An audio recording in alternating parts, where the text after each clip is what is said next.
সেদিন আমাদের নিজেদের হাত পা আমাদের বিরুদ্ধে সাক্ষী দিবে যারা পাপ কাজ করবে। কারণ আমলনামা যখন বিশ্বাসীদের দেয়া হবে, সামনে থেকে এসে ডান হাতে হিসাবান ইয়াসিরা ওয়া ইয়ানকালিবু ইলা আহলিহি মাসরুরা, খুশিতে ফ্যামিলির লোকদের সাথে দেখা করবে, আসল হাসিটা হাসবে, চূড়ান্ত সফলতা, আমরা জান্নাতি। কিন্তু যারা জাহান্নামী, পেছন দিক থেকে এসে বাঁ হাতে আমলনামা দেয়া হবে, তাদের কান্না আর কে দেখে? তারা হাই হাই করবে, বলবে হায় রে, যদি আমরা মাটির সাথে মিশে যেতাম, যদি আমরা মরে যেতাম, যদি আমলনামা না দেয়া হতো।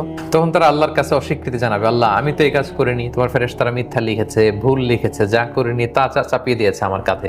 এরকম যখন বলতে চাইবে, আল্লাহ তাআলা তাদের মুখটাকে সিলগালা করে দিবেন, মুখটাকে সেলাই করে দিবেন। আল ইয়াউমা নাখতিমু আলা আফওয়াহিহিম, সেদিন তোমার মুখকে আমি সিল্ড করে দেব, সিল আপ করে দেব। ওয়া তুকাল্লিমুনা আইদিহিম, তোমার হাত সেদিন কথা বলবে, তোমার পা সাক্ষী দিবে তুমি কি করেছিলে। একটু চিন্তা করুন, যে হাত পা অঙ্গ প্রত্যঙ্গগুলোকে আমরা খাইয়ে দাইয়ে পেলে পুষে তো পরিপুষ্ট করলাম, কত ক্লিন রাখি, ক্রিম মাখি, সেই হাত, আমার নিজের হাত আমার বিরুদ্ধে সাক্ষী দিবে।